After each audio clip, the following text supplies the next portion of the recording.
देश में जो हालात बने हुए हैं उस पर वो लगातार नजर बनाए हुए हैं, कैसे समस्या का समाधान हो इसकी कोशिश की जा रही है। प्रधानमंत्री नरेंद्र मोदी ने इसीलिए आज अपील भी की थी साधु संतों से कि जो कुंभ है उसको अब खत्म कर दिया जाए, आगे का जो स्नान है उसको प्रतीकात्मक तौर पर समझ लिया जाए। जिस बात को माना भी है, साधु संतों ने सम्मान किया प्रधानमंत्री की इस अपील का। लेकिन सवाल तो यह है कि साधु संतों ने तो मान लिया है, लेकिन वो किसान जो पिछले 3.5 महीने से आंदोलन पर बैठे हुए हैं वो क्यों नहीं मान रहे हैं, वो क्यों समस्या को और ज्यादा बढ़ाने की कोशिश कर रहे हैं। पहले रिपोर्ट देखिए और उसके बाद शुरुआत करेंगे महाभारत की।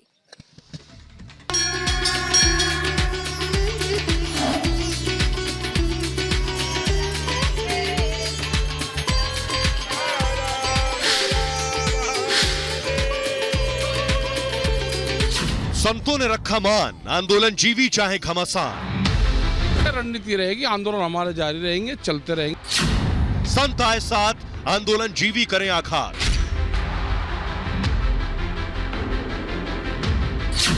संतों की राह पर चलेंगे, आंदोलन जीवी।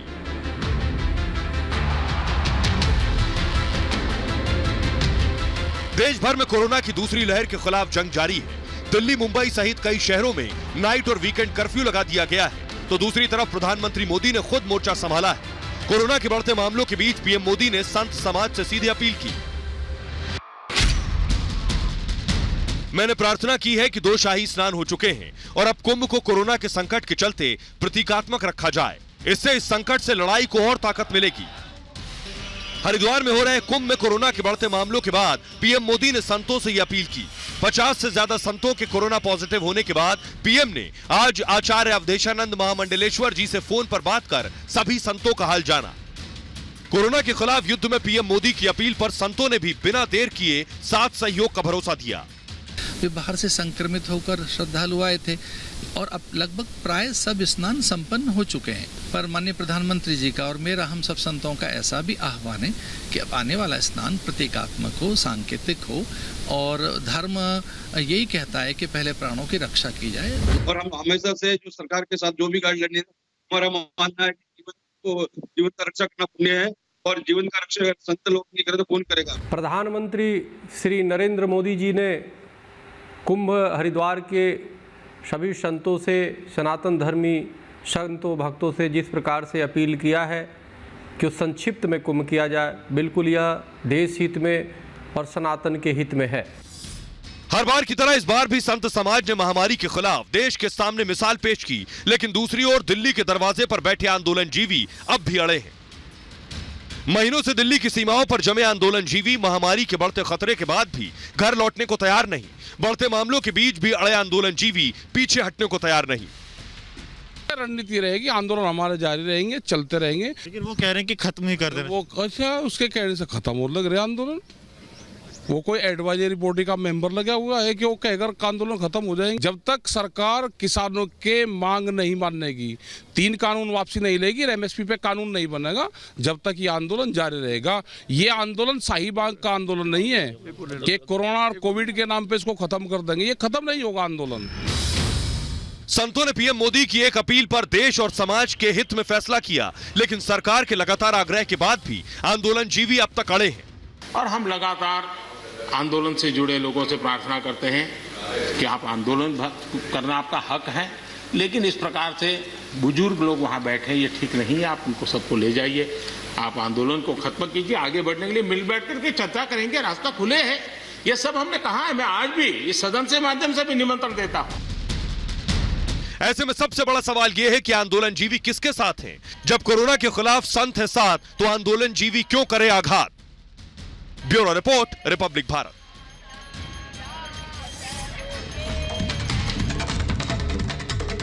अब महाभारत में जिन सवालों के साथ आज हम शुरुआत कर रहे हैं उनमें पहला सवाल ये होगा कि कोरोना से जंग में आंदोलन जीवी आखिर किसके साथ है?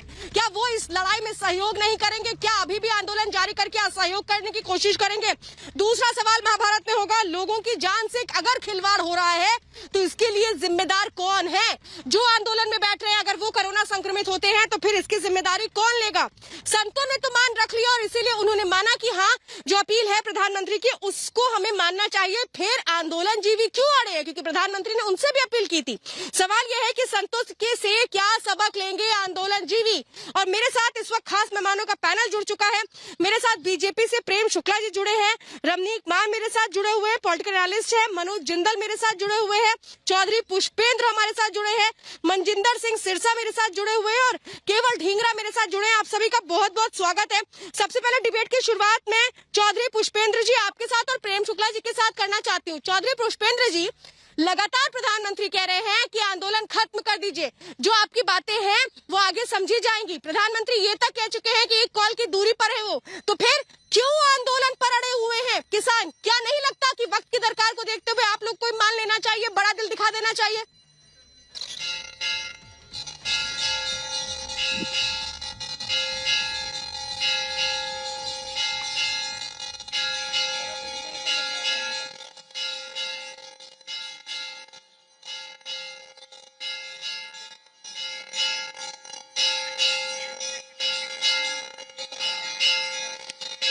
मनजिंदर सिंह सिरसा जी, प्रेम शुक्ला जी बताइए। प्रेम शुक्ला जी, सवाल तो यही है ना कि अभी भी आंदोलन पर क्यों अड़े हुए हैं ये आंदोलन जीवी? क्या संतोष इनको सबक नहीं लेना चाहिए? निश्चित तौर पर सबक लेना चाहिए इनको। संतों ने जिस तरह से महाकुंभ जो ज्योतिषी और खगोली गणना के अनुसार जिसका अपना महत्व है, उसके बावजूद संतों ने प्रतीकात्मक कर दिया इसको। इस तरह ये आंदोलन भी प्रतीकात्मक कर सकते हैं, ये आंदोलन वापस ले सकते हैं, इनको क्या आपत्ति है? और जब इनके नेता स्वयं कहते हैं कि हम 2024 तक आंदोलन करने की स्थिति में हैं, तो जब कोरोना की महामारी का भयंकर संकट है उसमें आंदोलन वापस ले लें, फिर अपना आंदोलन प्रारंभ कर सकते हैं वो। लेकिन चूंकि इनका आंदोलन से कोई लेन देन नहीं है, किसानों के हितों से कोई लेन देन नहीं है, इनका लेन देन सिर्फ अपनी राजनीति चमकाने के लिए है। किसानों के हित वाले तो अभी आपने देखा ही कि पंजाब में जब किसानों के अकाउंट में सीधे पैसे ट्रांसफर होने लगे तो किस तरह से इस आंदोलन के जो नियंता थे आड़तिये, उन आड़तियों ने किसानों से कैसे ब्लैंक चेक लेना शुरू कर दिया, आप सबने देखा ही। तो ये आंदोलन जीविता करने के कारण जिनको लगता है कि हमारा अस्तित्व ही राकेश टिकैत का अगर आंदोलन ना करे तो उनका राजनीतिक अस्तित्व क्या रहेगा, उनका किसानों के बीच में अस्तित्व क्या रहेगा, उनका और व्यक्तिगत कोई अस्तित्व तो शेष है नहीं। ऐसे में अपने अस्तित्व को बचाए रखने के लिए जगतगुरु पंचानंद गिरी जी महाराज भी इस वक्त मेरे साथ जुड़ चुके हैं। प्रेम शुक्ला जी, इस तरह का आंदोलन करना प्रेम शुक्ला जी, इस वक्त जगतगुरु पंचानंद गिरी महाराज जी मेरे साथ जुड़ेंगे मेरे साथ। मैं जरा जाना चाहती हूँ प्रेम शुक्ला जी पुष्पेंद्र जी के पास। चौधरी पुष्पेंद्र जी है मेरे साथ। चौधरी पुष्पेंद्र जी, पूरी दुनिया इस वक्त त्राहिमाम कर रही है, हमारा देश भी किस तरीके से कोरोना के संकट से गुजर रहा है। ऐसे में तो वो किसान जो अन्नदाता रहे हैं उनको भी तो समझना चाहिए ना कि आंदोलन को आगे बढ़ा दे, संकट की इस घड़ी में साथ निभाएं। नहीं, संकट की सभी घड़ियों में जो है किसान देश के साथ खड़ा रहा है, इसमें कोई शक शुबा नहीं है। अब तो ये सरकार को सोचना चाहिए कि 350 से ज्यादा किसानों की वहां पर जो है दुखद शहीद होने के बावजूद भी इनकी मांगों को नहीं माना जा रहा है। कल को मांग मान लेते ये, अगर इनको चिंता किसानों की नहीं है। ये तो अपना रैलियां कर रहे हैं बंगाल में, ये तो जाकर के अपनी राजनीति चमका रहे हैं सब जगह, तो इनको कोई चिंता नहीं है। बंगाल में भी इन्होंने 8 चरणों में चुनाव क्यों कराया, जब एक चरण में चुनाव हो सकता था, बाकी राज्यों में एक चरण में हुआ है। तो बंगाली देश में कोई विरला है कि 8 चरण में चुनाव होगा। बीच में बोलने की आवश्यकता नहीं है मेरे भाई, डिबेट में करता नहीं। यही समझ में आता है कि आपका कोई लेन देन नहीं, आपका किसान आंदोलन से कोई लेन देन नहीं है, आप आंदोलन जीवी है, मानवता विरोधी, मानवता द्रोही व्यक्तित्व है। जो किसान हैं उनको आंदोलन खत्म करना चाहिए। यहाँ पर अभी भी सरकार पर ठीकरा फोड़ा जा रहा है, क्या अपनी जिम्मेदारियों से बचने की कोशिश की जा रही है? वक्त तो यही है ना कि सबको समझाया बुझाया जाए। रमनीक मान, देखिए श्वेता, सबसे पहली बात तो ये कि इसको अब किसान आंदोलन कहना उचित नहीं है। आप किसान जत्थेबंदियों का आंदोलन कह सकते हैं, आप किसान संगठनों का आंदोलन कह सकते हैं, पर व्यापक रूप से भारत का किसान इस आंदोलन का समर्थन कर रहा है, ये गलत है। ऐसा कहना गलत होगा। चौधरी पुष्पेंद्र कह रहे हैं कि वहां पे रैलियां हो रही हैं तो अकेले प्रधानमंत्री रैली थोड़ी ना कर रहे हैं भैया, वहां पे विपक्ष की भी तो रैली कर रहे हैं। ये आपने कहा कि 8 चरण में चुनाव क्यों हो रहा है, ये चुनाव आयोग निर्धारित करेगा कि आप निर्धारित करेंगे। और तीसरी महत्वपूर्ण बात, राकेश टिकैत भी तो जा रहा है, जगह जगह रैलियां कर रहा है, और आपका भी तो वहां पे स्टेज सजा है, आपने स्टेज सजा रखी है वहां पे, आपने वहां से कौन सा स्टेज हटा ली? तो पहले दूसरे की तरफ उंगली करने से पहले ध्यान रखिएगा कि 4 उंगलियां आपकी तरफ भी है। एक बात है। दूसरी बात सबसे महत्वपूर्ण मैं समझता हूं कि आज की डेट पे चर्चा करने का विषय यह होना चाहिए कि क्या भारत के अंदर कोरोना संक्रमण को रोकने के लिए जो प्रयास किए जाने चाहिए उसके अंदर किसानों का क्या, या किसान जत्थेबंदियों का क्या योगदान है, इसके ऊपर भी चर्चा होनी चाहिए। आप रोकने की बात कीजिए ना, आप ले लीजिए, आप कहते हैं 2024 तक करेंगे आंदोलन, 2024 को तो अभी 3 साल पड़े हैं। राकेश टिकैत ये कहेंगे, मैं मनजिंदर सिंह सिरसा को डिबेट में लेना चाहती हूँ। मनजिंदर सिंह सिरसा जी, देखिए हर कोई यही कह रहा है कि संकट की घड़ी में एकजुट हो जाओ, लेकिन अगर राकेश टिकैत इस तरीके के बयान देंगे कि नहीं अगर लॉकडाउन भी होता है तो हम तो कुछ नहीं मानेंगे, हमारा तो आंदोलन चलता रहेगा, डरा करके आंदोलन नहीं खत्म कर सकते, ये डराना है या ये आपसे मांग है कि भाई आप लोग भी साथ दीजिए? वहाँ पर इतनी बड़ी संख्या में अगर लोग बैठ रहे हैं, उनमें से कोई कोरोना संक्रमित हो गया तो क्या करेंगे?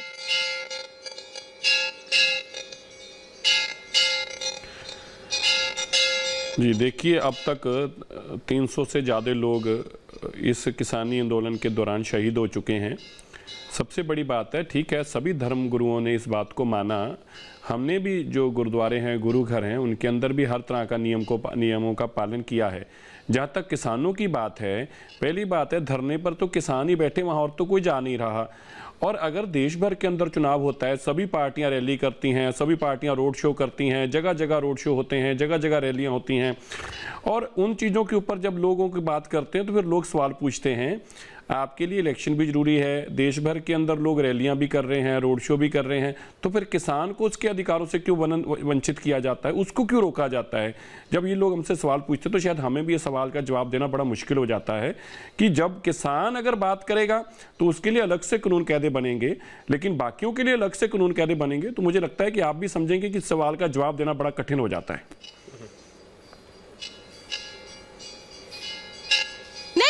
अभी आप कह रहे हैं कि किसी और के लिए अलग रूल्स बनेंगे, किसी और के लिए कुछ और नियम कायदे होंगे। मुझे तो ये बताइए ना कि जो किसान आंदोलन कर रहे हैं, मनोज जी, जो किसान आंदोलन कर रहे हैं उनसे तो सरकार बातचीत कर रही है ना।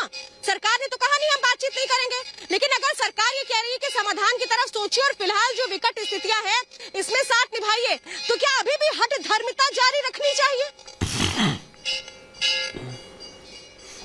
मुझे लगता है सरकार को अच्छा फैसला ले लेना चाहिए, क्योंकि कोरोना का टाइम है, कोरोना के कारण हालात बहुत बिगड़ रहे हैं। किसानों की सेहत की चिंता करते हुए तीनों कानून सरकार को रद्द कर देने चाहिए। मुझे लगता है कि ऐसा वक्त है आज प्रधानमंत्री जी के लिए, देश की सरकार के लिए, देश की चुनी हुई सरकार को लोगों की सेहत की चिंता करते हुए इन तीनों काले कानूनों को तुरंत से रद्द कर देना चाहिए। इससे क्या होगा, जैसे आपने खुद ही कहा कि कोरोना महामारी है, जैसे संत महात्माओं ने इतनी बड़ी बात को मान लिया 1 मिनट के अंदर, इसी तरह सरकार को भी किसानों की बात को मान लेना चाहिए। ये एक से एक अच्छा संदेश जाएगा और देश भर और दुनिया भर में एक संदेश जाएगा कि जब महामारी की दिक्कत थी तो उसमें किसी ने हट नहीं किया, जिदबाजी नहीं की, बल्कि उसका समाधान निकालने की कोशिश की। तो एक अच्छा माहौल है इसके, सरकार को मेरे ख्याल में तीनों कानून रद्द कर देने चाहिए ताकि किसान अपने घरों को जाएं और कोरोना की महामारी से बच पाए। ना कि अभी भी हम ये सोचते रहे कि नहीं हमारी जो बातें, हमारी जो मांगे हैं वो हम जब तक नहीं मनवाएंगे तब तक हम हटेंगे नहीं। ये बात कह देना कि नहीं चाहे लॉकडाउन लगा दीजिए, चाहे कुछ कर दीजिए, हम तो आंदोलन जारी रखेंगे, क्या ये ठीक है? और इन के रखवालों को उनको उठाकर बंद कर देना चाहिए कानून के तहत।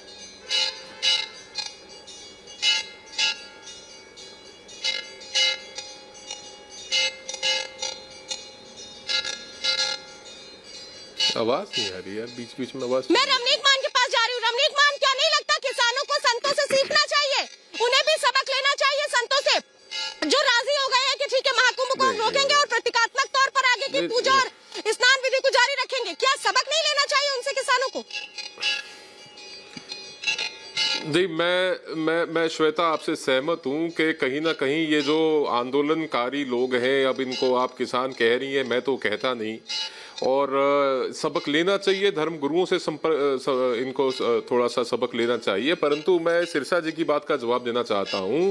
सिरसा जी कहते हैं, मेरे ख्याल से तो आपका ख्याल तो राजनीतिक ख्याल है, क्योंकि आप एक राजनीतिक पार्टी के प्रवक्ता हैं साहब, आप किसानों का प्रतिनिधित्व नहीं करते हैं। तो आप किसानों के जब बात करते हैं तो आप राजनीतिक रंग लगा के बात करते हैं। आपका जब पान लगता है तो उसमें चूना कत्था आप लगाते हैं तो राजनीति का लगाते हैं। आपको किसानों के हकों से, हितों से कोई लेना देना नहीं है, आपको कोई सरोकार नहीं हो। उसका मैं सीधा कारण ये बताता हूं, जिस समय अकाली दल आपकी पार्टी पंजाब में सत्ता आसीन थी, उस वक्त आपने किसानों की भलाई के लिए क्या क्या किया वो सब जानते हैं, और आपके पास उल्लेखने के लिए कुछ है भी नहीं। एक मिनट श्वेता, एक समझने की जरूरत नहीं है। मेरे साथ इस वक्त मेरे साथ इस वक्त जगत गुरु पंचानंद गिरी जी महाराज जुड़ चुके हैं। मेरे साथ, मैं आपके दोबारा रुक करूंगी, मेरे साथ जूना अखाड़े के इस वक्त महामंडलेश्वर जगत गुरु पंचानंद गिरी जी महाराज जुड़ चुके हैं। बहुत बहुत स्वागत है आपका पंचानंद गिरी जी महाराज। मैं आपसे यही जानना चाहती हूँ कि आप लोगों ने तो उस अपील का मान रखा जो प्रधानमंत्री ने कही कि भाई अब कुंभ को छोड़ दीजिए, मत करिए, लेकिन क्या आपको नहीं लगता कि किसानों को भी अपनी हठ धर्मिता छोड़नी चाहिए? देखिए, ऐसा है, प्रधानमंत्री के निवेदन पे अखाड़े ने आज 3 बजे मीटिंग करके ये निर्णय ले लिया कि महामारी को देखते हुए पूरे देश के लोगों की भलाई के लिए कुंभ को अभी हमने अपने देवताओं का जो आवाहन किया विसर्जन कर दिया गया। ये पूरे देश के, क्योंकि संतों का जिम्मेवारी है देश के बच्चों को सुरक्षित रखना, इसलिए ये निर्णय लिया गया है। और बाकियों को भी इसके लिए सोचना चाहिए, जिद और हट नहीं करनी चाहिए, क्योंकि ये महामारी का मामला है बेटा। महामारी को देखते हुए ये आंदोलन भी उनको खत्म करना चाहिए। जिस तरह ये 12 साल हम लोग इंतजार करते हैं महाकुंभ का, हमारे लिए बहुत इंतजार होता है, लेकिन इसके बावजूद प्रधानमंत्री की प्रार्थना पे अखाड़े ने उनकी बात का मान रखा, क्योंकि संतों का कर्तव्य है देश के बच्चों को सुरक्षित रखना, धर्म को मर्यादा में रखना। बहुत अच्छी बात आपने कही। देखिए, संतों ने अपनी भूमिका निभा दी कि किस तरह से एक बहुत बड़ी इस वक्त संकट की घड़ी में हम लोगों को एकजुट होते हुए एक निर्णय लेना चाहिए, और जो भला हो एक समाज के लिए वही करना चाहिए। तो यही बात, यही पहल क्यों नहीं किसान कर पा रहे हैं? क्यों नहीं किसान बड़ा दिल दिखा पा रहे हैं? आपको क्या लगता है महाराज जी? बेटा, संतों का तो देखो फर्ज है। एक्चुअली में क्या है, वो जो किसान आंदोलन चल रहा है उस आंदोलन को खालिस्तान मूवमेंट हाईजैक कर चुकी है। अब उनके हाथ में नहीं रहा, वो पूरे देश में हालात बिगाड़ना चाहते हैं, देश को किसी और तरफ ले जाना चाहते हैं। इसलिए वो लोग खालिस्तानी विदेश में बैठे खालिस्तान को जो फंडिंग कर रहे हैं, वो लोग उनके इशारे पे नाच रहे हैं। ये बहुत माड़ी बात है, वरना हमें सबका आज फर्ज है कि देश की भलाई के लिए, इस महामारी को लड़ने के लिए हम सबको एकजुट होकर सरकार के नियमों का पालन करना चाहिए। कि आप संत समाज जी, आप जूना अखाड़े के महामंडलेश्वर है, मैं आपसे चाहती हूँ कि आप ही किसानों को एक संदेश दे दें, आप ही किसानों को कुछ कहें कि वो अपने इस आंदोलन को मानवता के लिए खत्म कर दें। बिटिया, देखिए, हम तो लगातार पहले भी कह चुके हैं बिटिया कि इस महामारी को लेकर जितने लोग वहां बैठे हैं उनके परिवार साथ जुड़े हुए हैं, और देश के लोग बहुत ज्यादा पीड़ा में आ सकते हैं। मैं उनको हाथ जोड़ के प्रार्थना करता हूं अपने किसान बच्चों को कि किसी के इशारे पे मत चले, अपने आंदोलन को जब तक महामारी है तब तक इसको पोस्टपोन कर दें, खत्म ना करें। लेकिन जब ये महामारी खत्म हो जाएगी फिर भी आंदोलन हो सकता है, क्योंकि अगर जिंदगी रहेगी, जान है तो जहान है बेटा। बहुत अच्छी बात आपने कही, जान है तो जहान है, जिंदगी है तो जिंदगी के साथ साथ हर चीज हो सकती है, मांगे और आंदोलन आगे भी हो सकता है। जगत गुरु जी, बहुत अच्छी बात आपने कही है। मैं प्रेम शुक्ला जी का जरा रुक करना चाहती हूँ। प्रेम शुक्ला जी, इस बात को समझना किसानों के लिए इतना मुश्किल क्यों हो रहा है? या किसानों की आह में कुछ लोग राजनीति करना चाहते हैं और इसीलिए चाहते नहीं आंदोलन खत्म हो जाए, भले ही वहां पर बैठे किसान इससे प्रभावित क्यों ना होते रहे, चाहे उनकी जान ही जाती रहे। श्वेता जी, आपने सही बात कही। चूंकि जैसे हमारे मित्र रमणीक मान जी कह रहे हैं, किसान तो यहाँ किसानों को कोई लेन देन ही नहीं है। देश का 95% किसान जो है इस किसान आंदोलन में है ही नहीं। सिर्फ 5% जो आड़तियों की दलाली करने वाले कुछ लोग हैं वो इस किसान आंदोलन में आए हुए हैं। अब इनको जो है चूंकि आंदोलन करना ही नहीं है, इनको आंदोलन से ज्यादा जो है दिखावा करना है, पाखंड करना है और उस पाखंड के चक्कर में 300 निर्दोषों की जान ले चुके हैं। ये और लोग निर्दोषों की जान लेना चाहते हैं। इनका उद्देश्य कहीं से भी किसानों के हित को साधना नहीं है, बल्कि अपने हित को साधना है, अलगाववादियों के हाथों में खेलना है, ये भारत को बदनाम करना है। भारत के किसानों की अपने हित को भी साधना है तो भाई देश होगा तब सब कुछ होगा ना। प्रेम शुक्ला जी, जिंदगी बचेगी तब सब कुछ होगा ना, जिंदगी बचेगी तब सब कुछ होगा ना। मैं केवल ढींगरा जी आपको लेना चाहती हूँ, जरा बताइए प्रेम शुक्ला इस बात को कह रहे हैं, प्रेम शुक्ला बड़ी बात को कह रहे हैं कि जिंदगी बचेगी उसके बाद कुछ भी करते रहिएगा। किसने मना किया है कि आंदोलन मत करिए, मांगों को मत मारिए, लेकिन कुछ समय के लिए तो रुक सकते हैं। केवल ढींगरा जी, देखिए, कोरोना के टाइम पे ध्वनि मत से जब कानून पास कर रही थी सरकार बीजेपी की, उस समय ये क्यों नहीं सोचा था? उस समय ध्वनि मत से नहीं पास करते, उस समय कानून पहले पूछ लेते किसानों से, तो आज किसान इतनी दुर्दशा में सड़कों पे नहीं बैठे होते। दूसरी बात, हमारे जो प्रधानमंत्री हैं वो आंदोलनजीवी नहीं कह रहे थे इनको, वो इनको परिजीवी कह रहे थे। परिजीवी होते हैं खून चूसने वाले कीड़े। तो ये हमारे देश के किसान हैं जो खून चूसने वाले कीड़े की परिभाषा जो है हमारे माननीय प्रधानमंत्री मोदी जी ने इनको दी है। ये बहुत बड़ी परिभाषा है जो किसानों ने अपने गले पे लगा रखी है, क्योंकि उनको परिजीवी कहा गया।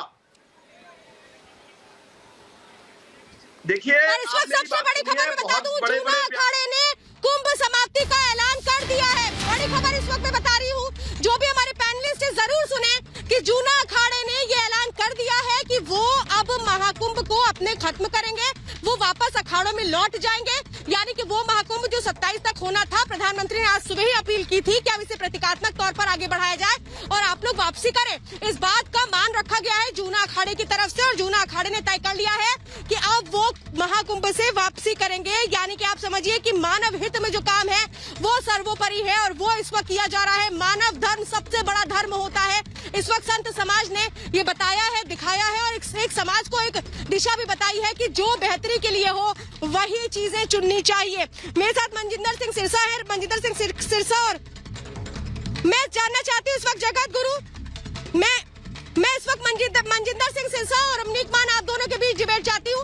मनजिंदर सिंह सिरसा, अभी देखिए खबर आई है कि जूना अखाड़े ने इस बात को समझा है कि मानव धर्म सबसे बड़ा धर्म होता है, कर्तव्यों को पालन सबसे बड़ी चीज होती है। लेकिन क्या किसानों को इस वक्त अपने कर्तव्यों का पालन करते हुए आंदोलन नहीं खत्म कर देना चाहिए?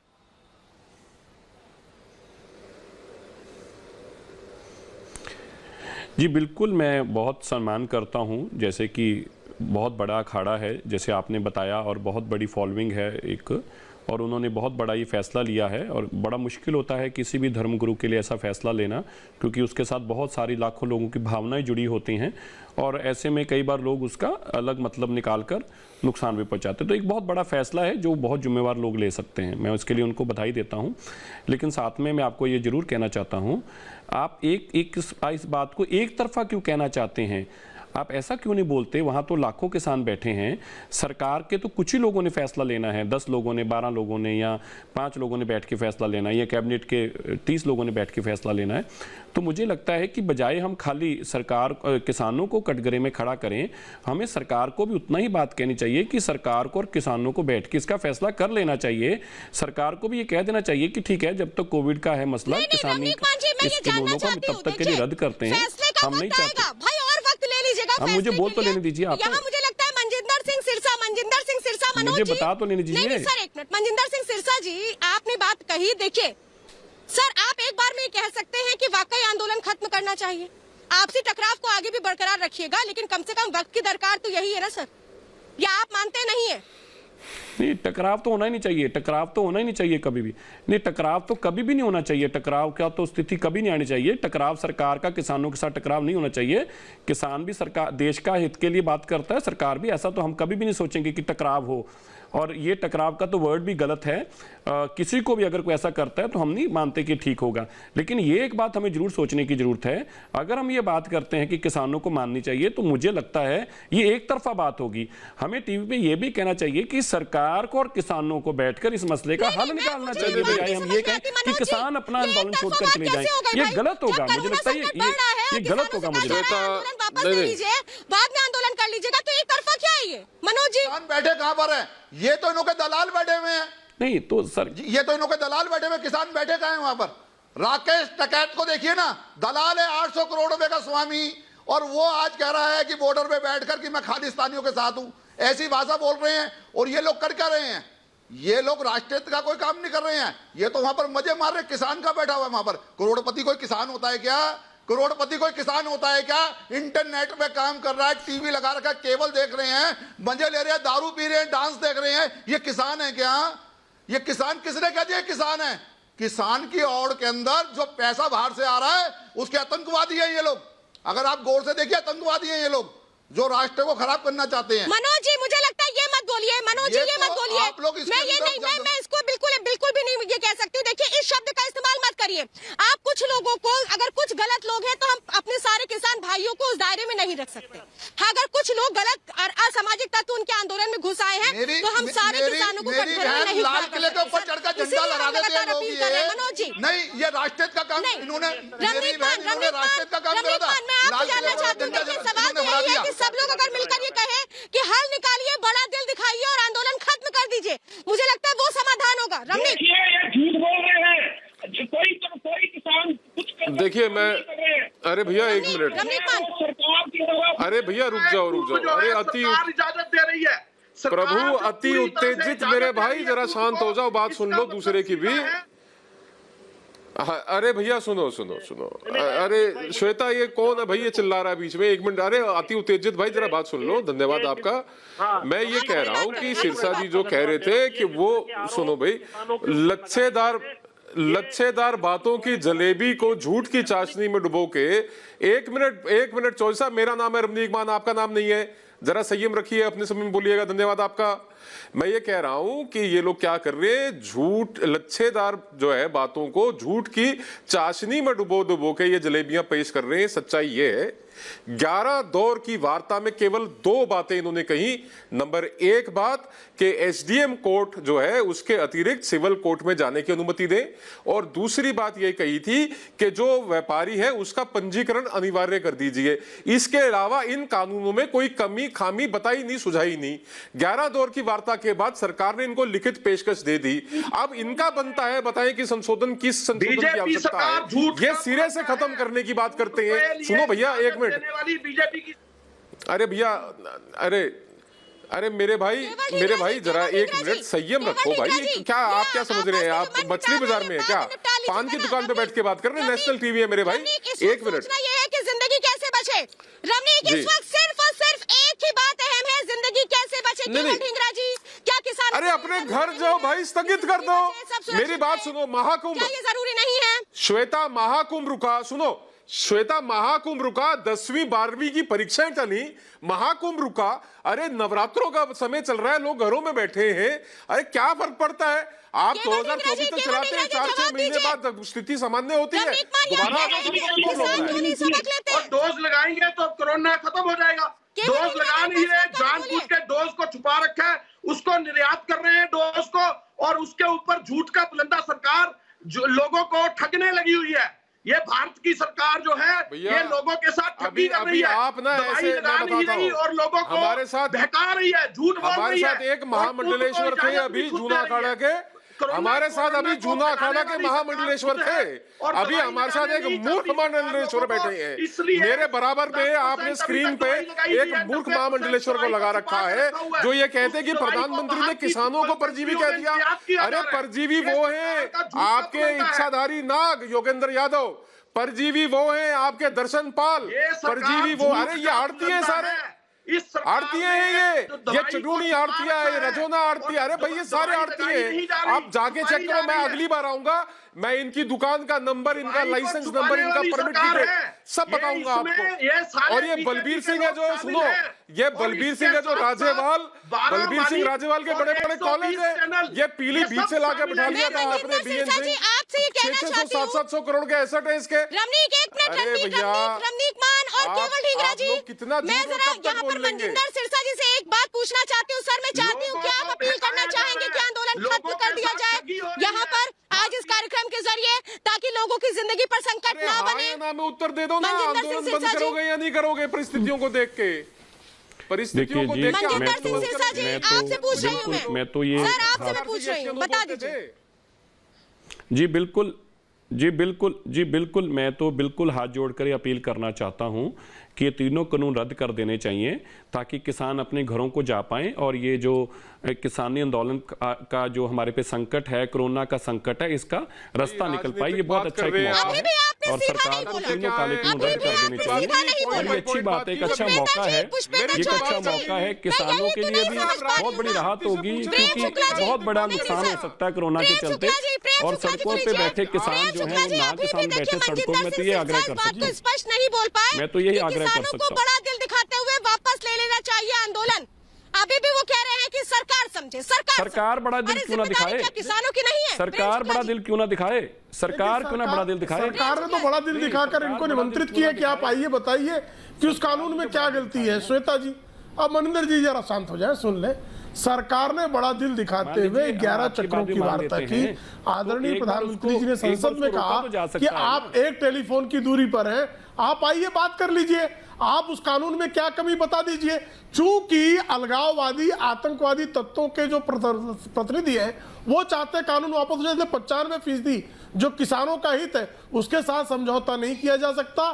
देश के 95% किसान जो है वो कृषि कानून के साथ है, उनके हितों का अनहित अनदेखी नहीं की जा सकती है। प्रेम शुक्ला जी सुनिए ना, प्रेम शुक्ला जी, विवादों का वक्त मैं कहना चाहता हूँ, शुक्ला जी मैं एक आग्रह करना चाहता हूँ, विवादों का वक्त तो नहीं है, शुक्ला जी मैं एक आग्रह करना चाहता हूँ, हाँ पुष्पेंद्र चौधरी जी, शुक्ला जी अगर मुझे आप इजाजत दें, मैं शुक्ला जी से एक आग्रह करना चाहता हूँ। जूना अखाड़े के मन की आग्रह कर रहे हैं, कहाँ मान रहे हैं ये लोग? पुष्पेंद्र चौधरी जी जवाब दीजिए, प्रेम शुक्ला जी जो बात कह रहे हैं उसका जवाब दीजिए। पुष्पेंद्र चौधरी, तत्काल सरकार इस आंदोलन को समाप्त कर सकती है, दोनों कृषि कानून को वापस लेकर के एमएसपी की लीगल गारंटी देके ये दोनों काम कर सकती है। 5.5 महीने करीब हो गए हैं किसानों को बैठे हुए और ऐसी स्थिति आ रही है और ये अपने सारे काम इनके हो रहे हैं। कुंभ भी कोई पहले दिन से रुका नहीं था, कुंभ बाकायदा 21 दिन चल गया, उसके बाद आप अब ये कह रहे हैं 17-18 दिन चला करके कि भैया अब इसको हमने रोक दिया। अरे भाई किसानों का भी तो कोई बात मान लो, ये जो 350 किसानों की वहाँ जो है आपने आहुति ले ली है, इसमें इनकी भी तो कुछ बात मान लो। आप एमएसपी की लीगल गारंटी दे करके और कानून वापस लेकर गलत बात है। जी आप लोगों की बातें सुनकर जो है ये राकेश आपकी बातें सुनकर मुझे बहुत अफसोस हो रहा है। मुझे ये कार्यक्रम खत्म करना है और इसके पहले जरा मैं अपनी बात रखना चाहती हूँ। पुष्पेंद्र जी, अगर आप लोग की इजाजत हो तो मैं एक अपनी बात यहाँ रखना चाहती हूँ। सर सवाल ये है कि इस वक्त देश जिस महामारी के संकट से गुजर रहा है, मैं खुद ग्राउंड पर मौजूद हूँ, मैं खुद स्थितियां देख रही हूँ। बेड नहीं है, शमशान मेरे पीछे ही हरिश्चंद्र घाट है, मणिकर्णिका घाट है, ये शमशान जहाँ पर वेटिंग है। सर आपको ये तस्वीरें मैं सिर्फ इसलिए दिखा रही हूँ ताकि आप समझ सके विकट स्थितियां हैं और इसीलिए किसानों को भी ये समझना देखना चाहिए, उनकी जिम्मेदारी भी देश के लिए बनती है, ना कि आपस में लड़ाई करनी चाहिए, क्योंकि मुद्दे रहेंगे सर, इंसान का रहना बहुत जरूरी है। बहुत बहुत धन्यवाद आप सभी का महाभारत में इस खास पेशकश मेरे साथ जुड़ने के लिए।